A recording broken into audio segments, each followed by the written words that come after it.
ሓደ ፍጡር ኣብ ልዕሊ ዓራትካ ተንጠልጢሉ እንተትርኢ እንታይ ምገበርኻ? እዛ ሕጂ ዘላ ሰበይቲ ግን ክተምልጥ ኣይከኣለትን። እዚ ኣብ ስክሪን ትርእይዎ ዘለኹም መፍርሒ ፍጡር ንኹሎም ነበርቲ እዚ ዓዲ ሓደ ብሓደ ክሃድኖም እዩ። ታሪክና ዝጅምር ግሬስ ካብ ሰብኣያ ኤድዋርድ ብቪድዮ ቴሌፎን ክትዘራረብ ከላ እዩ። ኤድዋርድ ናብ ገዛ ክመጽእ ከም ዝደሊ ነግራ፣ ንሳ ግን ሎሚ ኣይኾንን ትብሎ።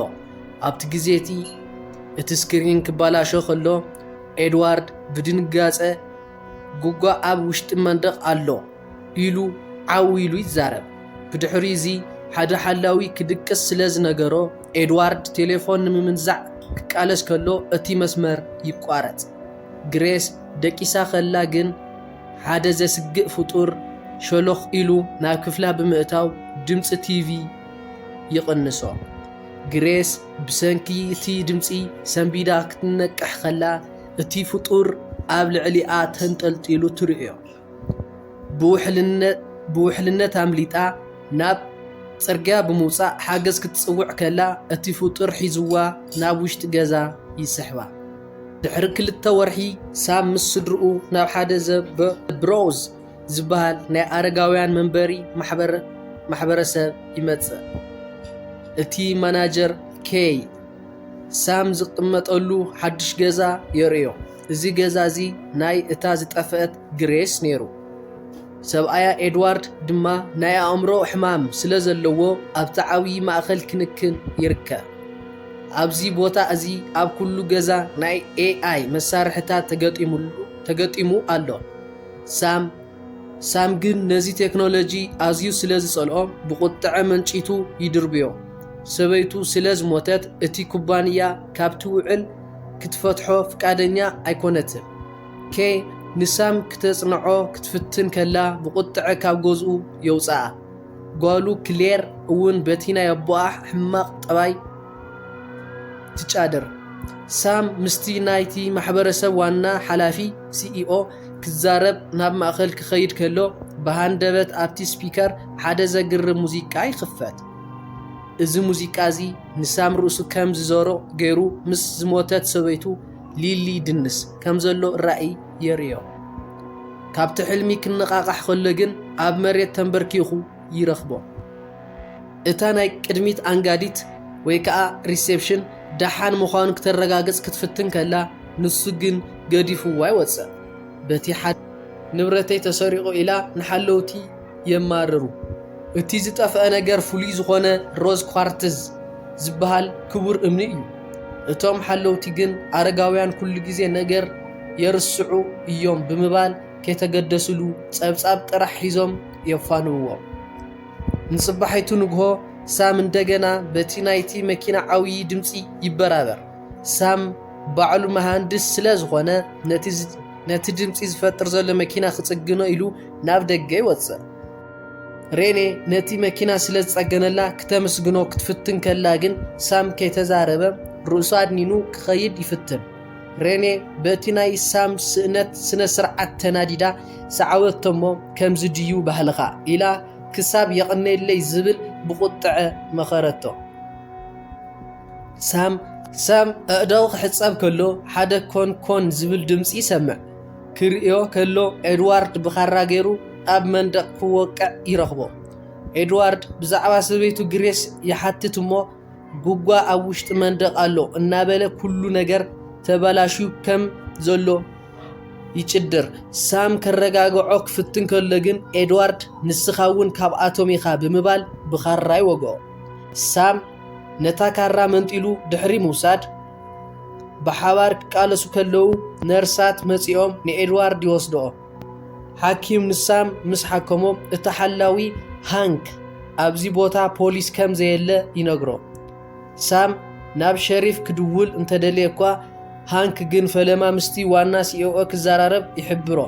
እቲ ዋና ሲኢኦ ብሌይን ሳም ናብ ፖሊስ እንተዘይደዊሉ ነቲ ውዕል ከም ዝስረዘሉ ቃል ይኣትወሉ። ኤድዋርድ ማክስዌል ብዝበሃል ናይ ኣእምሮ ምውሳኽ ሕማም ከም ዝሳቐ ብሌን ንሳም እዚ ዓዲ ዕድል ክህቦ ከም ዘለዎ ይእምኖ። ዓርቢ መዓልቲ ጎረባብቲ ንሳም ንምቕባል ናይ ባርቢኪዮ ድግስ የዳልውሉ። ሳም በይኑ ዝፈቱ ስለ ዝኾነ ቁሩብ ይጭነቕ። ኣብቲ ቦታ ጂዲ እትበሃል ሰበይቲ ግሬስ ፍንፍንቲ ከም ዝነበረት ኤድዋርድ ግን ሕማቕ ሰብ ከም ዝነበረ ትነግሮ። ሰብኣይ ጂዲ ኣርት ድማ ማሕበረሰብ ንዓበይቲ ሰባት ከም ቆልዑ ከም ዝርእዮም ከማርር ከሎ ሬኔ ድማ ስወራ ክንጅምር ኣለና ትብል። ናይ መጋየፂ ስወራ እናበሉ ክጭድሩ ከለዉ ግን ጂዲ ብምግቢ ትሕነቕ። ሳም ድማ እንደገና ሰበይቱ ሊሊ ትሕነቕ ከም ዘላ ራእይ ስለ ዝረኣየ ሰንቢዱ ካብቲ ድግስ ይኸይድ። ናብ ገዙ ክምለስ ከሎ ግን እቲ ናይ ማዕጾ እጀታ ስለ ዝተሰበረ ክኣቱ ኣይከኣለን። ብቁጥዐ ነቲ ማዕጾ ካሃርሞ ይጅምር። ጃክ መጺኡ ከጽናዕንዖ ክፍትን ከሎ ሳም ሰበይቱ ከም ዝሞተት ተዛሪቡ ይበኪ። ድሕሪዚ ሳም ንብሌን ደው ኢሉ ኣብዛ ዓዲ ከም ዝቕጽል መልእኽቲ ይሓድገሉ እሞ ነቲ ማዕጾ ሰሪሑ ይድቀስ። ፍርቂ ለይቲ ግን ሳም ብናይ ቢፕ ድምፂ ይበራበር። ነቲ ድምፂ ስዒቡ ናብ ገዛ ጃክ ብምኻድ ማዕጾ ክኹሕኳሕ ከሎ ዝምልስ የለይ። ሳም ነቲ ናይ ድሕሪት መስኮት ሰይሩ ክኣቱ ከሎ ሓደ ዘስግእ ፍጡር ንጃክ ክበልዖ ይረኽቦ። ሳም ብሓፂን ሞደሻ ገይሩ ካሃርሞ ክዳሎ ከሎ ግን ብጌጋ ነቲ ናይ ሄድፎን ገመድ ይረግጾ። እቲ ሙዚቃ ብዓብዪ ድምፂ ክጻወት ከሎ እቲ ፍጡር ሰንቢዱ ንሳም ደፊኡ የውድቆ እሞ የሃድም። ናይ ህጹጽ ሓገዝ ሰራሕተኛታት መጺኦም ንሳም ክምርምርዎ ከለዉ ጃክ ብናይ ልቢ ሕማም ከም ዝሞተ ይነግርዎ። ሳም ግን ፍጡር እዩ ቀቲልዎ ኢሉ እንተነገሮም እውን ኣይኣመንዎን። በቲ ጌና እቲ ለይቲ ሳም ብሕልሙ ሰበይቱ ሊሊ ካብ ግንባራ ጽፍራ እናወፀ ክባላሸው ይርእያ። ጓሉ ክሌር ክትድውለሉ ከላ ብዛዕባ እቲ ናይ ኤድዋርድ መጥቃዕቲ ይነግራ እሞ ነቲ ኤድዋርድ ዝወቕዖ ዝነበረ መንደቕ ክምርምር ከሎ ጉጓ ኣብ ውሽጢ መንደቕ ኣሎ ይብል። በቲ ሓደ ወገን ድማ ዊሊ ዝበሃል ነባሪ ናይ ጉበት ካንሰር ከም ዘለዎ ይርዳእ። ኣብቲ ናይ ምውስዋስ ኣካል ማእኸል ድማ ሬኔ ናይ ሓደ ሰበይቲ ፍርቂ ናይ ኳርትዝ ቼዝ ተሰሪቑ ትሰምዕ። ኩሎም ነበርቲ እቲ ዓዲ ካብ ኳርትዝ ዝተሰርሐ ነገራት ከም ዝጠፍኦም ንሓላዊ ፖውዝ ክነግርዎ ከለዉ ንሱ ግን ከይተገደሰ ነገር የብሉን ይብሎም። ሳም እንደገና ንኤድዋርድ ክበፅሖ ከሎ ኤድዋርድ ብዛዕባ እቲ ዝሞተ ወዱ ክዛረብ ይጅምር። ሳም ካብ ዓለባ ወረቐት ናይ ወረቐት ስርሒት ምስ ሰርሐሉ ኤድዋርድ ካብቲ ሕልሙ ይነቅሕ እሞ ሓደ ግዜ ጉጓ ሒዘ ሸጊሮዮ ነይረ። መፍትሒኡ ኣብ ብርሃን ኣሎ፣ እቲ ጉጓ ድማ ኣብ ውሽጢ መንደቕ ኣሎ እናበለ ይዛረብ። ነዚ ኩሉ ድማ ብሌን ብስቱር ይከታተሎ ነይሩ። ኣብ መወዳእታ ድማ ኣርት ምስ ኣዕርኽቱ ክፃወት ካብቲ ዓዲ ወፅየ እናበለ ብስቱር ናብ ሓደ ዝተሓደገ ባዶ ዓዲ ገዛ ክምርምር ይኸይድ። ኣርት ኣብ ገዙ ኮይኑ ንዘዕበዮም ቃንፋን ክከናኸን ከሎ ምስ ሓንቲ ብሩክሲ ዝሽሙ ኳክ ይዘራረብ ነይሩ። ኣብዚ ዕላል እዚ ኣርት ሓደ ዓብዪ ሚስጥር የውፅእ። ጃክን ሰበይቱን ጂድን ሚስጥራዊ ፍቅራዊ ርክብ ከም ዝነበሮም ይፈልጥ ነይሩ እዩ። ጂዲ ከይተሓድጎ ስለ ዝፈርሐ ጥራይ ከም ዘይፈልጥ ኮይኑ ክሓልፎ መሪፁ። ሕጂ ግን ጂዲ በቲ ናይ ጃክ ሞት ክሳብ ክንድዚ ክትሓዝን ከላ ምስ ረኣየ ብሓቂ ዶ ተፍቅረኒ ነይራ እያ ኢሉ ክጠራጠር ይጅመር። ብሃንደበት እታ ኳኽ ሓደ ናይ ቢራ ቆርቆሮ እጀታ ኣምፂኡሉ ኣዝዩ ክትጨናነቕ ትጅምር። ምስኡ ድማ ሓደ ዘስግእ ናይ እንስሳ ድምፂ ይሰምዕ እሞ እታ ኳኽ ብድንጋፀ ኣብ ውሽጢ ክፍሊ ክትወፅእ ትፍትን። ኣብ መወዳእታ እታ ኳኽ ኣብ ልዕሊ ናይ ሕንፃ ናሕሲ ተሃሪማ ትመውት። ኣርት ናብ ወፃኢ ወፂኡ ናብ ሰማይ ክጥምት ከሎ ብኣማኢት ዝቁፀራ ኣዕዋፍ ብድንጋፀ ክበራ ይርኢ እሞ ንሳተን እውን ሓደ ብሓደ ናብ መሬት ወዲቐን ይሞታ። እቲ ሚስጥራዊ መፍትሕ ናይ ጂዲ ሚስጥርን በቲ ሓደ ወገን ድማ ጂዲ ናይ ጃክ ገዛ መፍትሕ ስለ ዘለዋ ናብ ገዙ ተኣቱ። ናይ መርዓ ቀለበታ ኣውፂኣ ኣብ ዓራት ጃክ ብምቕማጥ ነቲ ናቱ ጃኬት ሓቂፋ ትበኪ። ኣብቲ ቦታ ናይ ሳም ሓፂን ሞደሻ ስለ ዝረኸበት ክትምልሰሉ ትኸይድ ጂዲ ንሳም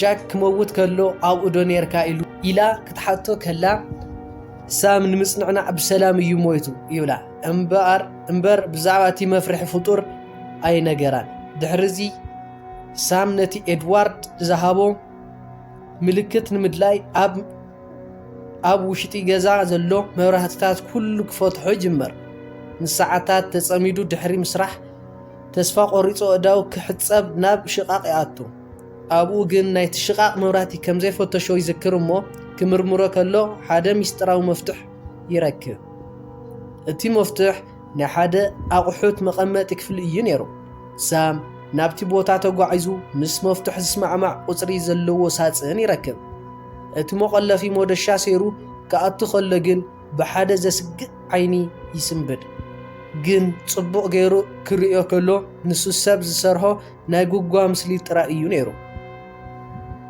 በታ ለይቲ እቲኣ ሳም ቲቪ ክርኢ ከሎ ብሃንደበት ኣብ ክሽነ ሓደጋን ዝኾነ ብርሃን ይርኢ እሞ እቲ ብርሃን ሙሉእ ገዛ ይወርሶ ኣብቲ ናይ ማሕበረሰብ ማእኸል ሓላዊ ሃንክ ንፖውዝ ሓደ ዶክመንት ይዎ ኣብ ከተማ ኣልቡከርኪ ንዝርከብ ናይ ፖሊስ ዓርኩ ከም ዝደወለሉን ሓደ ሰብኣይ ብሰንኪ ናይ መኪና ፍቓድ ምሕላፍ ተታሒዙ ከም ዝነበረ ይነግሮ ኣብ ውሽጢ ናይቲ ሰብኣይ መኪና ድማ እቲ ዝጠፍአ ኳርትዝ ኣእማን ተረኺቡ ይብሎ ሕጂ ግን እቲ ንብረት ናይ ፖሊስ መርትዖ ስለ ዝኾነ ክምልስ ከም ዘይኽእል ይሕብሮ ፖውዝ ነዚ ፋይል እዚ ሒዙ ናብ ሬኔ ብምኻድ ታሪኩ ይነግራ ግን ፖውዝ ባዕሉ ናብቲ ናይ ኣልቡከርኪ ፖሊስ ደው ኢሉ ከም ዘረጋገጾ እቲ ታሪክ ሙሉእ ብሙሉእ ሓሰት እዩ ነይሩ ፖሊስ ምንም ኳርትዝ ኣይረኸቡን በዚ ምኽንያት እዚ እታ ኩባንያ ገለ ነገር ትሓብእ ከም ዘላ ተረዲኦም ብሚስጥር ክምርምሩ ይስማዕምዑ እሞ ፖውዝ ናይ ስለያ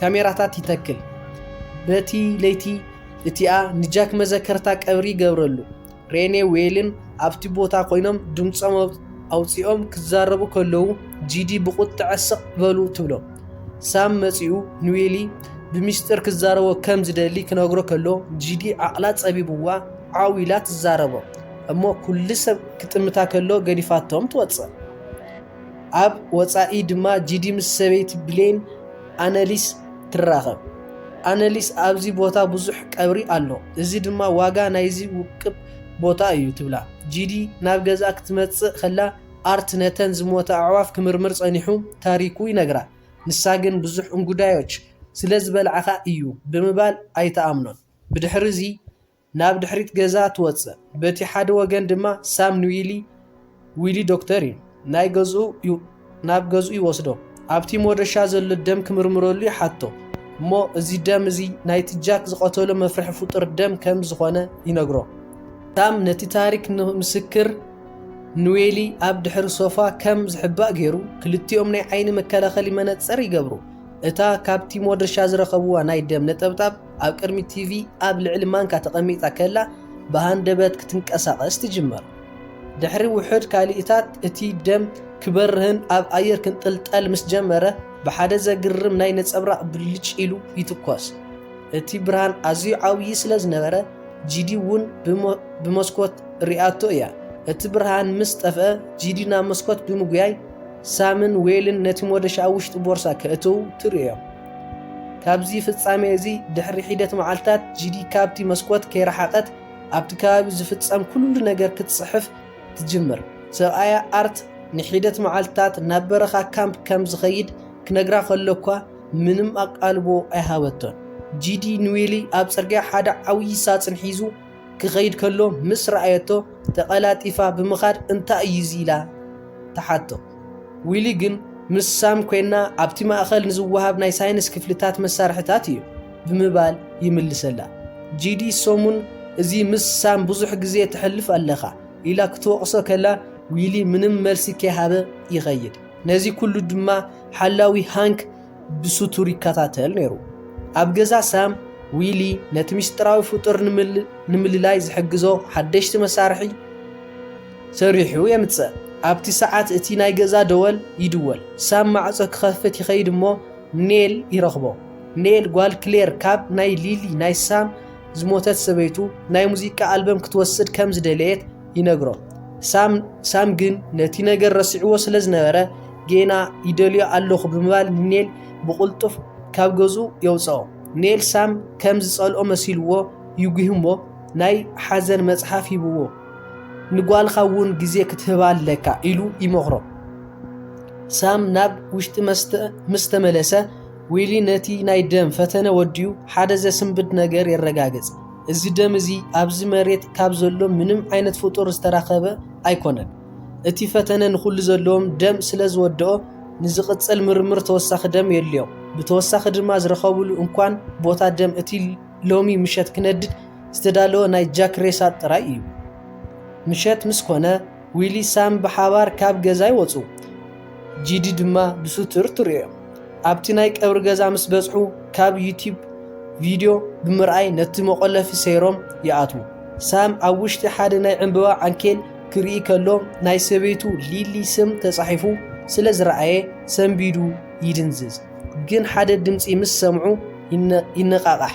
ብሃንደበት ጂዲ ካብ ድሕሪት መጺኣ ብናይ በርበረ መርጨዊ ትረጭወሎም። ጂዲ ንስኻትኩም ኣብ ናይ ጃክ ሞት ኢድ ኣለኩም ብምባል ናይ ሓዊ መጠንቀቕታ ደወል ክትስሕቦ ትፍከር። ሳም ግን ጃክ ከም ዝተቐተለን መርትዑ ድማ ኣብ ውሽጢ ሬስኡ ከም ዘሎን ምስ ነገራ ንሳ እውን ምእንቲ ፍትሒ ክትተሓዋወሮም ትስማዕማዕ።